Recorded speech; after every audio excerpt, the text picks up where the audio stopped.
Hi, everyone. I'd like to add my welcome to the All Aboard Ohio annual meeting. I really wish I could be there in person, but I know you're all going to come away with some great ideas to keep rail moving in Ohio. You know, America's rail renaissance is here, and it's accelerating. The historic Investment in Infrastructure and Jobs Act, also known as the Bipartisan Infrastructure Law, with its $66 billion for passenger rail, is set to expire next year. But leaders on both the House Transportation and Infrastructure Committee and the Senate Commerce Committee are looking ahead at what comes next, and they've already asked the Rail Passengers Association to supply details and draft legislative text, our ideas, to make the IIJA programs even better. We think there's some really exciting possibilities. Obviously, we're asking Congress to reauthorize all the core passenger rail programs, Amtrak's National Network, the Northeast Corridor, Fed-State Partnership, CRISI grants, the Corridor ID program, and more at the IIJA levels. But we also want to deliver funds directly to states for planning and operations. And we want a powerful FRA planning engine that recycles development work, slashing timelines and building expertise while bolstering private investment through enhanced tools for RIF financing and private activity bonds, plus a bold $7 billion national passenger rail equipment leasing pool to turbocharge U.S. train production and expand leasing options. We want to keep the rail revolution going, revving up long-distance travel and streamlining project delivery.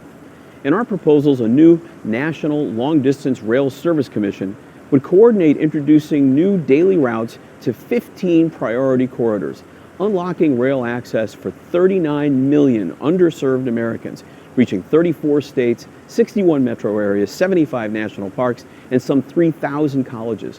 And to cut red tape, we're proposing some bold reforms, capping some kinds of environmental reviews at 1 year, asking the Surface Transportation Board to enforce speed and transparency, mandating cost disclosure, and standardizing specs so that every project builds smarter and faster.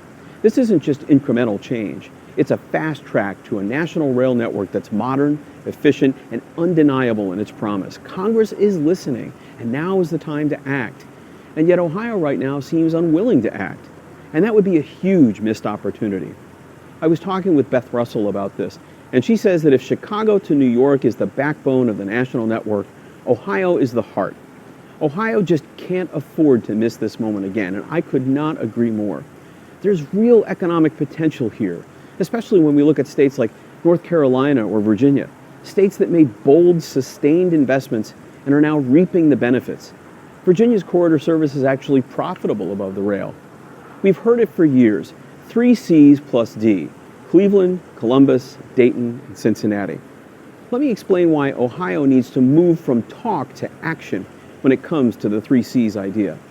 Our modeling suggests that running 3 daily round trips on this very busy travel corridor would mean more than 300,000 new riders each year, and for some of the lowest infrastructure investment costs of any proposed new corridor anywhere in the U.S.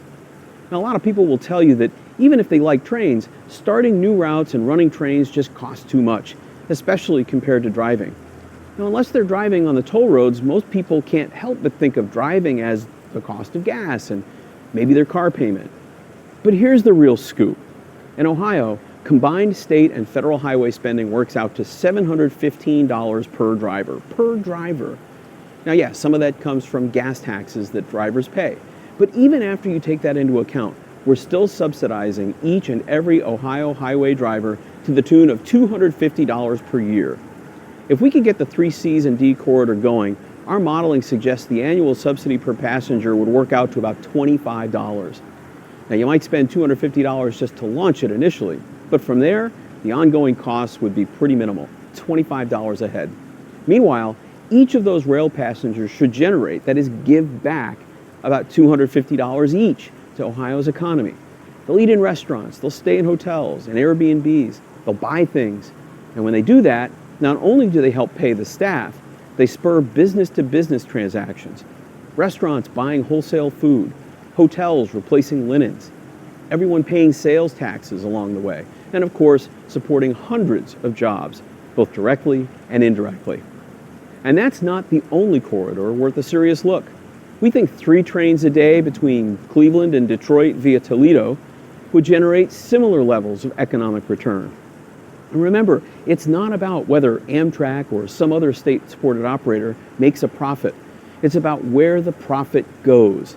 Amtrak is a taxpayer-supported government entity. No law or regulation anywhere requires it to make a profit. And in the case of rail investment, the profit goes to the tax-paying communities served, generating many multiples of return by boosting the local economies and generating prosperity. With all this at stake, Ohio withdrew funds needed to rejoin the Midwest Interstate Passenger Rail Commission, giving up Ohio's seat at the table as the future of passenger rail is planned. Right now, Ohio is only served 3 times a week in the middle of the night. Moreover, I was shocked to see the proposed restructuring of the Ohio Rail Development Commission. I mean, why remove the commissioner representing passenger rail, taking away a voice of Ohioans, 75% of whom, according to an ODOT survey, support expanding passenger rail? 3 C's and D, Cleveland to Detroit, 3 or 4 round trips a day, streamlined development of new routes around the country, supercharging our rail car industrial base. This isn't just a rail enthusiast dream. It's a powerful economic idea for new prosperity, and it's gaining bipartisan traction. Congress is listening. Now is the time to act.